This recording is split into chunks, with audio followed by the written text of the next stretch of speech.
Yang pertama melapor malam itu, Shen Ziang juga tinggal di Shamshui-po. Berdasarkan petunjuk, Tuan Gu mencari pemilik rumah tempat Shen Ziang menyewa, dan diketahui hari ini hari ke-7 kematian istrinya, yaitu Ni Ruo'er. Ia juga memberitahu Guye malam ini ia tidak akan pulang, supaya kalau ada sesuatu yang tidak bersih masuk ke rumahnya, tidak merepotkan. Setelah itu, Guye pergi ke rumah Ni Ruo'er untuk memeriksa, ingin tahu kondisi psikologisnya sebelum meninggal.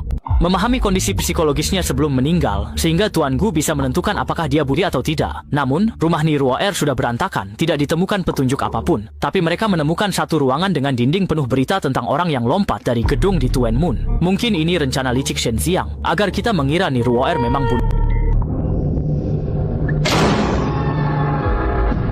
Pintu ini seperti dilas mati, tetap saja tidak bisa dibuka. Saat Tuan Gu hendak bertindak, tiba-tiba terdengar suara aneh dari luar.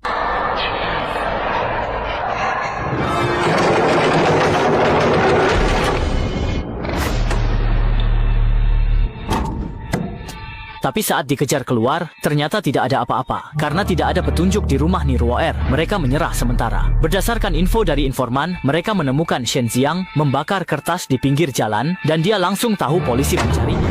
Dia pun lari, tapi mereka berhasil mengepung dan menangkapnya. Shen Ziang bilang mereka sudah putus setahun lalu. Baru-baru ini, dia dengar bibi Ni Ruo'er meninggal dan dia sedih, jadi ingin menjenguk. Tapi sebelum masuk, dia lihat Ni Ruo'er keluar rumah dengan perilaku aneh, lalu mengikutinya. Tiba-tiba terdengar suara duar dan Ni Ruo'er melompat dari gedung. Sahabatnya, Ah Feng, bisa jadi saksi. Malam itu juga, Tuan Gu mencari Ah Feng. Setelah tahu apa yang dikatakan Shen Ziang benar, saat mereka hendak kembali, mereka menerima laporan bahwa di gedung itu terjadi lagi insiden lompat. Setelah tiba di lokasi, Tuan Gu membagi tugas. Namun saat sampai di lantai 10, dia melihat seseorang bersiap melompat. Tuan Gu segera bergegas mencegahnya. Saat Guye melihat lebih jelas, ia sadar itu sepupunya Zini. Guye segera maju menariknya, berguling-guling.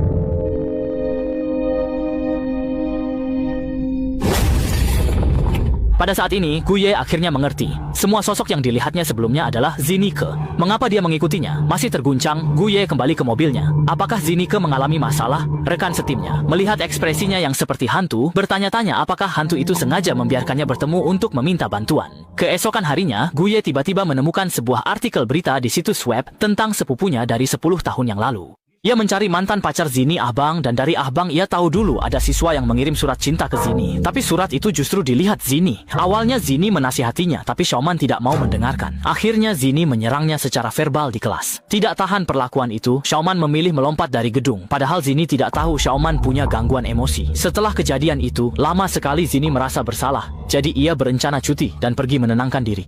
Siapa sangka, di tengah perjalanan, bas yang ditumpangi